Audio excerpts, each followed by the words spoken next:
Hello, guys. Welcome to Team Believers. My name is Pooja and I am a psychologist. Okay, so today I am starting with the psychoanalytic approach and personality. So, as we all studied yesterday, that what is personality according to the different type view type approach जो था उस पर हमने study किया था कि Hippocrates ने जो टाइप अप्रोच दिया था आप उसे मेरी उस वीडियो को आप मेरे पिछले वीडियो में मतलब प्लेलिस्ट में सर्च कर सकते हैं राइट जस्ट अ सेकेंड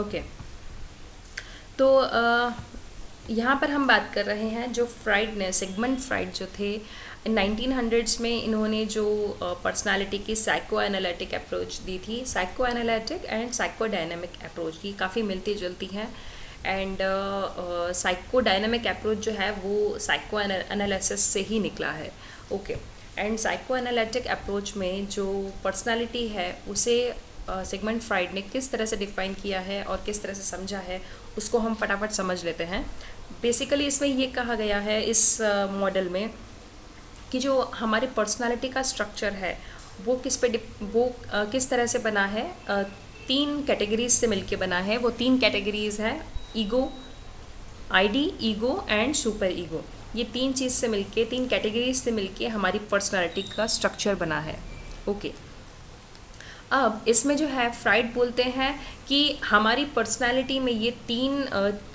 तीन ट्रेट्स हैं या तीन चीज़ें हैं इन तीनों चीज़ों के बीच में हमेशा एक कॉन्फ्लिक्ट चलता रहता है एंड कॉन्फ्लिक्ट जो है वो एक प्राइमरी डिटरमिनेंट है प्राइमरी एलिमेंट है वो कॉन्फ्लिक्ट ही है जो हमें हर सिचुएशन में कंफ्यूज करता है या ये कह सकें कि डिसीजन लेने में हेल्प करता है वो कॉन्फ्लिक्ट कि हमें किस तरफ जाना है हमें पॉजिटिव साइड जाना है या नेगेटिव साइड जाना है हमें उस पर्टिकुलर सिचुएशन के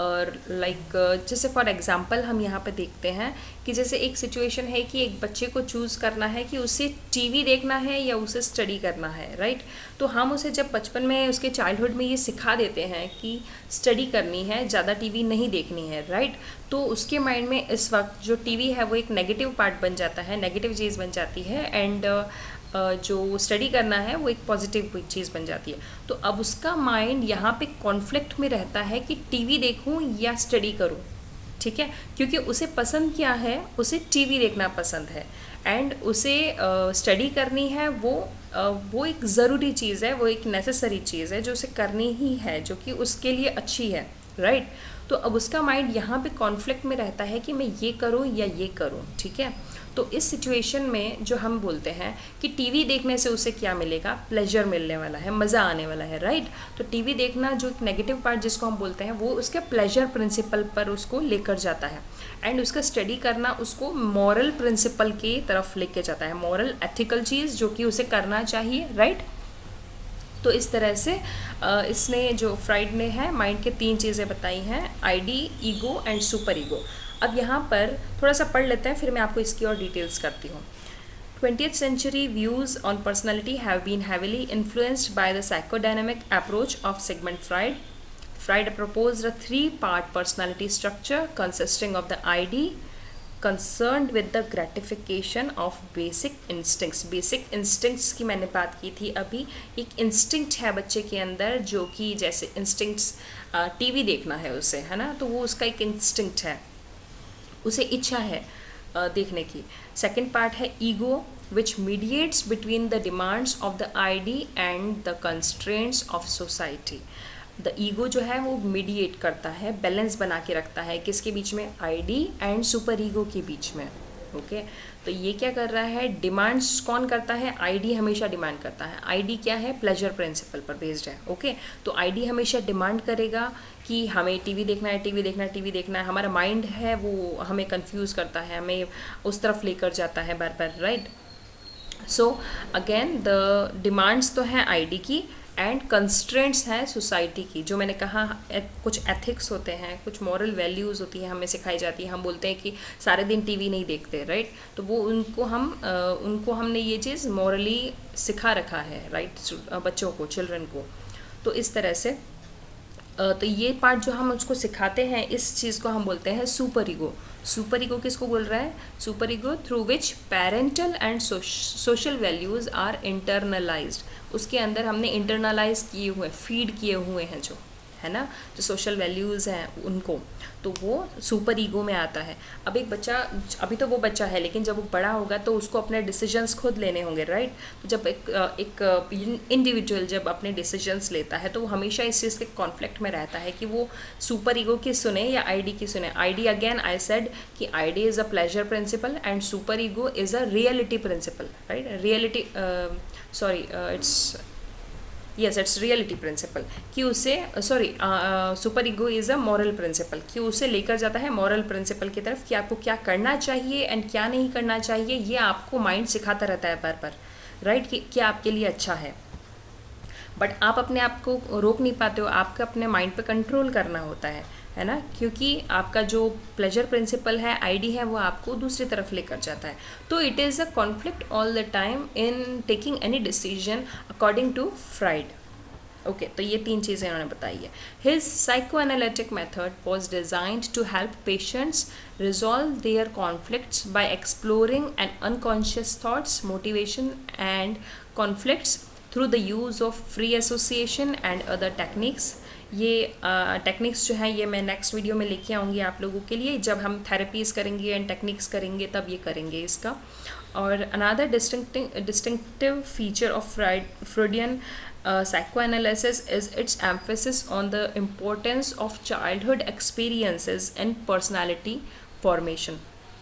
यहाँ पर जो फ्राइड है वो बोलते हैं कि अनकॉन्शियस माइंड में हमारे जो भी थॉट्स हैं, जो भी हम बोलते हैं ना, सप्रेस कर देते हैं हम थॉट्स को, तो जो भी सप्रेस किए हुए थॉट्स हैं हमारे, या मोटिवेशंस है या कॉन्फ्लिक्ट्स हैं जिनको कि हम दबा देते हैं, उन सबको फ्राइड जो है किस तरह से, कौन से मेथड यूज़ करते थे, फ्री एसोसिएशन, ड्रीम इंटरप्रिटेशन, ये सब यूज़ करते थे उनको उनकी ये जो सप्रेस्ड थॉट्स हैं उनको बाहर निकालने के लिए और उनको थेरेपी उन पर अप्लाई करने के लिए। और ये कहते हैं कि इनका एम्फेसिस बहुत ज़्यादा किस पर है? चाइल्डहुड एक्सपीरियंस पर, कि एक बच्चा जो है वो चाइल्डहुड में जो एक्सपीरियंस करता है ना, वो उसकी पर्सनालिटी फॉर्मेशन में बहुत ज़्यादा इम्पोर्टेंस रखता है। ये बात हमने लास्ट वीडियो में भी डिस्कस करी थी, जब हम नर्चर एनवायरमेंटल फैक्टर्स रीड कर रहे थे। उस टाइम पर भी एनवायरमेंटल फैक्टर्स में जो भी आते हैं, जो हमारे बिहेवियर को फॉर्म करते हैं, राइट, तो हमारे बिहेवियर को फॉर्म करते हैं, दैट मीन्स हमारी पर्सनालिटी को फॉर्म कर रहे हैं। तो उसके फॉर्मेशन में जो भी चीज़ें आती हैं वो हमारी पर्सनालिटी को फॉर्म करती हैं, और वो सारी चीज़ें अफेक्ट कहाँ से आता है? वो इफेक्ट हमारे चाइल्डहुड एक्सपीरियंस से, कि एक बच्चा जो है 5 से 8 साल तक का जो एज होता है, उसमें उसका जो बेसिक स्ट्रक्चर है माइंड का वो बन जाता है। क्योंकि हमने ये कहा था बिहेवियरिज्म में कि एक बच्चे का माइंड जो होता है एक टैबुला रासा होता है, दैट मीन्स एक ब्लैंक स्लेट होता है, उस पर हम कुछ भी लिख सकते हैं, राइट, कुछ भी उसे सिखा सकते हैं। अब सिखाने वाले के ऊपर है, पेरेंट्स के ऊपर है कि वो क्या सिखाते हैं, एंड एनवायरमेंटल फैक्टर्स उसे क्या सिखाते हैं, उस पर ध्यान देना बहुत ज़्यादा ज़रूरी है। तो वो जो चाइल्डहुड एज जो होती है, चाइल्डहुड जो उस टाइम पर एक्सपीरियंसेस होते हैं, वो ही एक पर्सन की जो पर्सनालिटी है उसको ओवरऑल फॉर्म करते हैं, राइट। कंटिन्यू करते हैं, आगे चलते हैं। इसमें माइंड को किस तरह से एक्सप्लेन किया है सिगमंड फ्राइड ने। अच्छा, structure of mind, Sigmund Freud कहते हैं कि उन्होंने 3 पार्ट्स में इसको डिवाइड किया है, जो हम बोल चुके हैं अभी, ID, ego and super ego. इसको यहाँ पे इस तरह से देखेंगे, देखिए pre conscious, conscious and unconscious, ठीक है। प्री कॉन्शियस क्या चीज़ होती है? वो सारी चीज़ें जो कि हमें याद रहती हैं, ठीक है, जो कि कॉन्शियसनेस से पहले का लेवल है, जो कि पड़ा हुआ है हमारे अंदर, ठीक है। उसके लिए हमें कॉन्शियस होने की ज़रूरत नहीं है। कॉन्शियसनेस तो आपको सबको पता ही होगा। कॉन्शियसनेस क्या है? जो हम अभी इस टाइम पर अवेयर हैं, यहाँ पर आप जो प्रेजेंट हैं, आपकी अवेलेबिलिटी है, आपका प्रेजेंट है जो माइंड जहाँ पर, उसको हम कॉन्शियसनेस कहेंगे। और प्री कॉन्शियसनेस उससे पहली वाली कॉन्शियसनेस मीन्स हमने जो भी हमारे साथ अब तक हुआ है उसकी जो भी मेमोरीज हैं, उस सारे इवेंट्स जो भी हमने सेव करके रखा है हमारे माइंड में, that is pre conscious. So it is beneath the surface of awareness. Awareness जो है उसके सरफेस के नीचे रहता है हमेशा प्री कॉन्शियस, जो कि सेव्ड है हमारे पास. देन अनकॉन्शियस, इस पर सिगमंड फ्राइड का जो दूसरे साइकोलॉजिस्ट थे उन्होंने थोड़ा सा इसको अपनाने में, इसको थोड़े प्रॉब्लम्स हुए थे, काफ़ी प्रॉब्लम्स फेस की थी और काफ़ी क्रिटिसाइज़ किया गया था इसको. बट ये आज के टाइम में हम देखते हैं तो ये एक बहुत ही इम्पॉर्टेंट पार्ट है हमारे माइंड का, दैट इज़ अनकॉन्शियस. और इसे आज माना भी जा रहा है कि राइट ये subconscious part and unconscious part mind का होता है. तो अनकॉन्शियस पार्ट ये किसको बोलते हैं? The hidden part of mind where from most important factors that determine personality. बहुत सारे फैक्टर्स हमारी पर्सनालिटी के कहाँ से आते हैं, कहाँ से डिटरमाइन होते हैं, वहाँ से डिटरमाइन होते हैं जो हमारा माइंड के अंदर हिडन पार्ट कुछ छुपा हुआ है, वो हमें पता भी नहीं होता. इवन हम भी कॉन्शियसली कभी कभी देखिए, कभी कभी हम इस तरह से बिहेव कर देते हैं कुछ अलग तरीके से, कुछ सडनली आप बहुत ज़्यादा गुस्से हो गए और फिर आप सोचोगे कि यार मुझे इतना गुस्सा क्यों आ गया, तो आपको उसका आंसर भी नहीं मिलेगा कि आपको इतना ज़्यादा गुस्सा क्यों आ गया, है ना. क्यों? क्योंकि कॉन्शियसली आप उसका आंसर नहीं दे सकते कि क्यों हुआ ये, क्योंकि कुछ चीज़ें वो आपके सबकॉन्शियस में, अनकॉन्शियस में वहाँ पे रखी हुई हैं और वो जो है आपके इमोशंस को अफेक्ट करती हैं. तो जब वो चीज़ें आपके इमोशंस को अफेक्ट कर रही हैं तो अनकॉन्शियसली आप उस तरीके से बिहेव कर देते हो. ठीक है. आज के टाइम में हम इसको अनकॉन्शियस तो नहीं कहते, सबकॉन्शियस बोलते हैं कि सबकॉन्शियस माइंड में हिडन पार्ट होता है जब रखा होता है. बट फ्राइड ने जो दिया था वो इस तरह से दिया था कि pre conscious, conscious and unconscious. उस टाइम की बात है, 1900s के टाइम की बात है. ओके तो ये जो मैंने एग्जांपल दिया, इसी तरह से आप सोच सकते हैं इसको प्रैक्टिकली लेके अपने ऊपर कि कभी कभी हम कुछ इस तरह के इमोशंस शो करते हैं जो कि बहुत ही रैशनल होते हैं.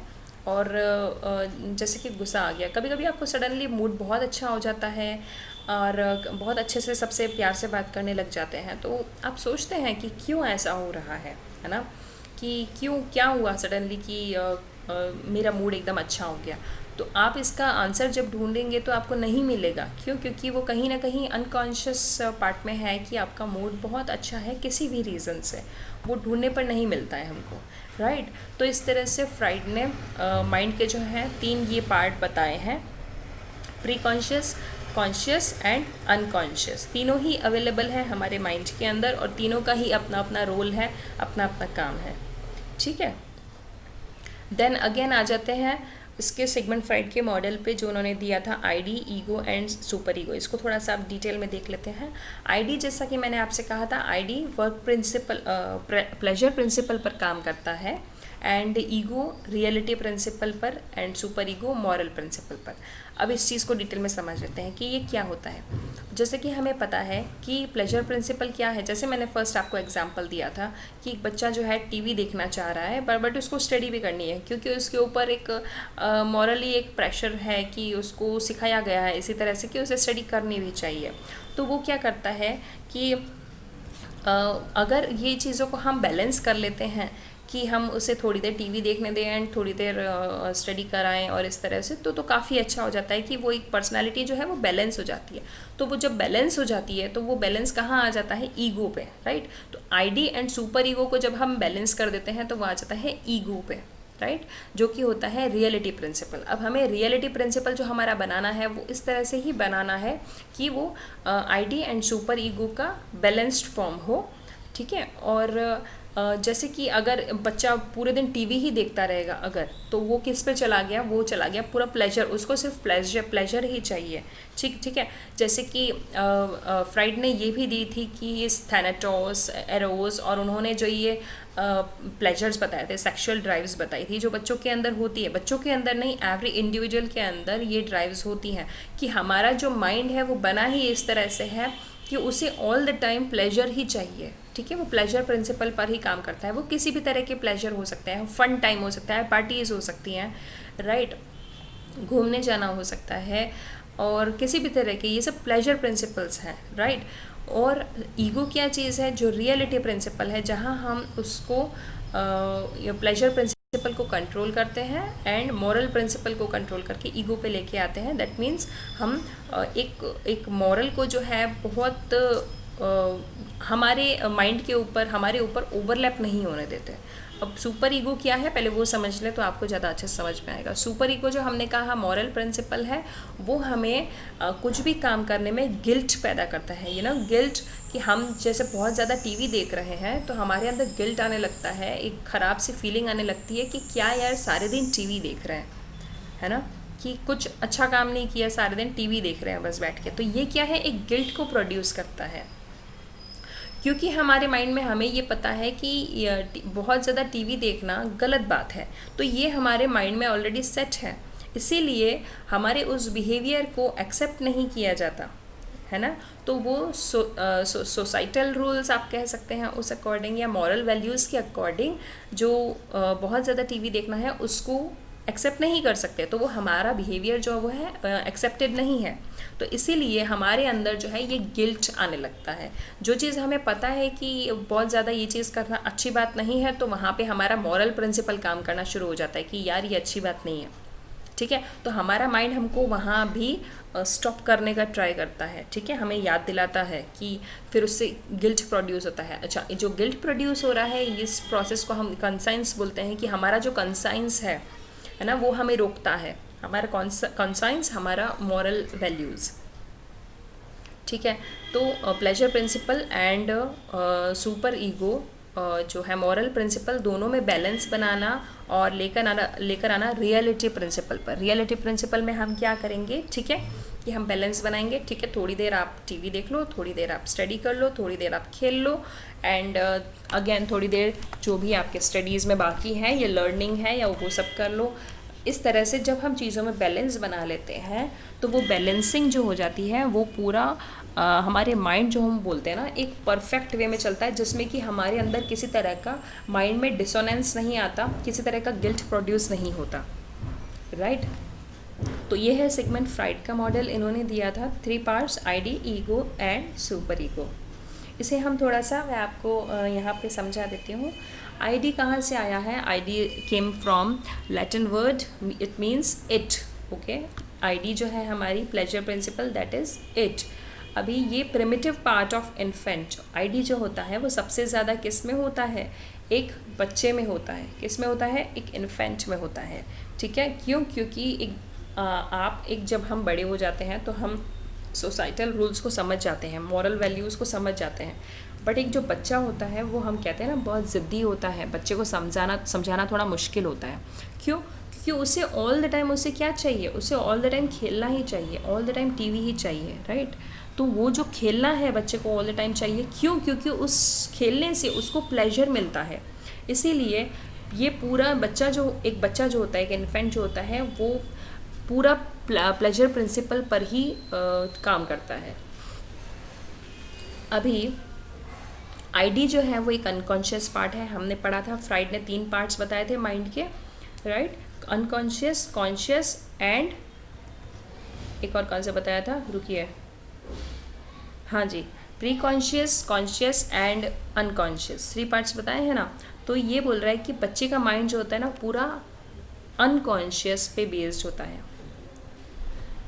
ठीक है। अनकॉन्शियस पे क्या बोला है कि उसके अंदर कुछ चीज़ें जो भी है, हिडन पार्ट्स हैं जो उसको पता नहीं है, वो हिडन चीज़ें हैं उसके माइंड के अंदर, वो उसको उस तरफ ही मोटिवेट करती हैं, एंकरेज करती हैं कि उसे प्लेजर ही चाहिए, राइट। क्योंकि हमने कहा उसका माइंड बिल्कुल ब्लैंक होता है, अभी तक हमने उसे कुछ सिखाया नहीं है कि आपकी मॉरल वैल्यूज़ कैसे होने चाहिए, आपको क्या ज़्यादा करना चाहिए, क्या क्या करना चाहिए, आपका रूटीन किस तरह से होना चाहिए, हमने उसे ज़्यादा सिखाया नहीं है। तो वो एक इन्फेंट है, तो वो पूरा तरह से उसका माइंड अनकॉन्शियस ही होता है। आपने देखा होगा कि छोटे छोटे बच्चे जो होते हैं, बहुत छोटे बच्चे जो होते हैं, से 6 मंथ्स के अप्रॉक्स जो बच्चे होते हैं, उनमें आप देखेंगे तो वो सडनली कभी कभी हंसते हैं बैठ के, रोते हैं बैठ के, इस तरह की जो चीज़ें होती हैं। क्यों? क्योंकि अनकॉन्शियस माइंड जो है उसमें उनके अंदर कुछ है ऐसी चीज़ें जो कि ऑलरेडी स्टोर की हुई है, तो उससे वो उनका जो है माइंड जो है वो वर्क करता है, मीन्स उनके बेसिस पर ही उसका माइंड वर्क करता है। तो contains all basic biological drives, hunger, thirst, sex, self preservation. यहाँ पे जो है जो बिल्कुल बेसिक होता है आईडी, जो एक हमने बोला बच्चे के अंदर होता है, ओनली बेसिक चीज़ों की बात होती है यहाँ पे, और कुछ ज़्यादा कॉन्शियसली बच्चा अवेयर नहीं होता है, राइट। और प्री कॉन्शियस तो होगा ही नहीं। प्री कॉन्शियस में हमने क्या कहा था कि इवेंट्स मेमोरीज सेव होती है, तो एक बच्चे के अंदर तो बहुत ज़्यादा मेमोरीज होती ही नहीं है ना, क्योंकि वो तो आया ही अभी है, तो उसके अंदर कुछ खास मेमोरीज होंगी ही नहीं, ठीक है। तो ये बस बेसिक चीज़ें ये इंपॉर्टेंट है याद रखने की। बच्चे के अंदर ओनली बायोलॉजिकल ड्राइव्स ही हमें ज़्यादा देखने को मिलती है, hunger, thirst, sex and self preservation. Self preservation पता होगा आपको, अपने आप को कैसे प्रिजर्व करें, कैसे प्रोटेक्ट करके रखें, ये चीज़ एक बच्चे के अंदर ज़रूर होती है। उसे ऑल द टाइम हमारे उसके पेरेंट्स आसपास में चाहिए, राइट। तो ये चीज़ें प्लेजर प्रिंसिपल पर एक इन्फेंट काम करता है। Then second is ego. Latin word means I, इसका मीनिंग आई है, ये ध्यान रखना है आपको। It, I deals with reality, ये मैं स्टार्टिंग से आपको बता रही हूँ वीडियो में कि ये deals with reality. Rational, logical, mostly conscious. Ego जो होता है, ईगो कॉन्शियस होता है, ईगो जो है कॉन्शियस होता है, लॉजिकल होता है एंड रैशनल होता है। रैशनल का क्या होता है? रैशनल हमने समझा था कि कोई भी माइंड, कोई भी चीज़ जो है, जो माइंड है वो हमेशा लॉजिक पे काम करता है, बिना लॉजिक की बात हमको समझ में ही नहीं आती है ना, तो उसे बोलते हैं रैशनल। तो हमारा कॉन्शियस माइंड जो है हमेशा इस तरह से ही काम करता है कि रियलिटी पे काम करता है, कि जो दिखता है दैट इज़ रियलिटी, जो नहीं दिखता है that is not reality. Okay, तो reality principle tries to satisfy the ID, the pleasure principle, but also takes care of avoiding negative consequences। मैंने जैसे बताया था आपको, आईडी एंड सुपर ईगो का जो बैलेंस है वो है ईगो। ओके, तो यहाँ पर ईगो जो है वो बैलेंस कर रहा है दोनों को, एंड ईगो में नेगेटिव कंसिक्वेंसेस नहीं आने चाहिए, ये वो ध्यान रखता है, राइट। तो जैसे इसके एग्जांपल्स में हमने देख लिए हैं कि वो बैलेंस कैसे बना रहा है दोनों के बीच में। यहाँ पे लिखा है again, balances between id and super ego, ये सब आप रीड कर सकते हैं। Reality principle tries to satisfy the id, the pleasure principle, but also takes care of, हाँ ठीक है, नेगेटिव कंसिक्वेंसेस का ध्यान कौन रखेगा? जो हमारा कंसाइंस है वो ध्यान रखेगा, राइट। तो जो मॉरल प्रिंसिपल है वो ध्यान रखेगा, दैट मीन्स सुपर ईगो है ना, उसको कंट्रोल करेगा ego part, right. Then super ego देख लेते हैं, the moral watchdog. Moral watchdog क्यों बोलते हैं? एक ऐसा वॉच डॉग जो हमेशा हमारे ऊपर नज़र रखता है, हमारा ध्यान रखता है, या कुछ भी गलत होता है, गलत मीन्स गलत इन द सेंस कि जो मॉरली हमने जो सीखा है उस अकॉर्डिंग जो हमारा बिहेवियर रॉन्ग जाता है, तो वो behaviour, if are behaviour goes wrong, तो वो एक वॉच डॉग की तरह हमेशा हम पर नज़र रखेगा, ठीक है, कि मॉरली हम कहाँ गलत जा रहे हैं, हमें बताता रहेगा, मीन्स वो माइंड का वो पार्ट हमें हमेशा बताता रहेगा, राइट। इसका क्या है? Latin word means over the self. इसका लैटिन वर्ड है, उसका मीनिंग क्या निकल रहा है सुपर ईगो का? ओवर द सेल्फ, कि हम अपने आप को सेल्फ से ऊपर रख के देखते हैं, कि अपने आप को देख रहे हैं बट यहाँ से नहीं देख रहे हैं, ऊपर से देख रहे हैं कि हमें किस तरह से पेश आना चाहिए, किस तरह से हमें बिहेव करना चाहिए। मॉरल सेंटर ऑफ पर्सनालिटी, हमने कहा मॉरल प्रिंसिपल पे बेस्ड है, इसलिए मॉरल सेंटर हो गया। कंटेन्स कंसाइंस में बता चुकी हूँ कि गिल्ट हमारे अंदर आगे बता रहा है। चलिए देखिए, conscience makes people feel guilt और मेक मॉरल एंग्जाइटी।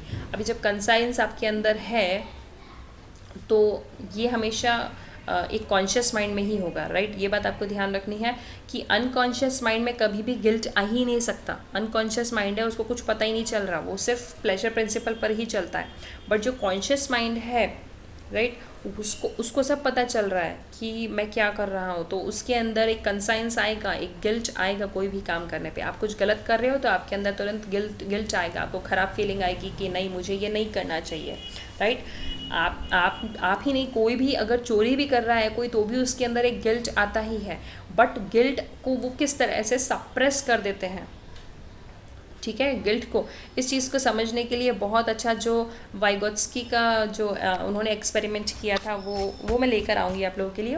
वो इसी पर बेस्ड है कि आपको कब गिल्ट फील होती है, वाइगोत्स्की ने दिया था एंड पियाजे ने भी इस पर एक्सपेरिमेंट किए हैं, बहुत अच्छे एक्सपेरिमेंट्स हैं इस पर कि आप किस तरह से अपने गिल्ट को सप्रेस कर देते हैं और कोई गलत काम करने के लिए, फिर आपको मॉरल एंग्जाइटी होती है। मॉरल एंग्जाइटी सबको नहीं होती, जो जिनको मॉरल एंग्जाइटी होगी तो वो गिल्ट वाला काम, जो भी गलत काम है वो कभी नहीं करेगा, वो छोड़ देगा उस काम को।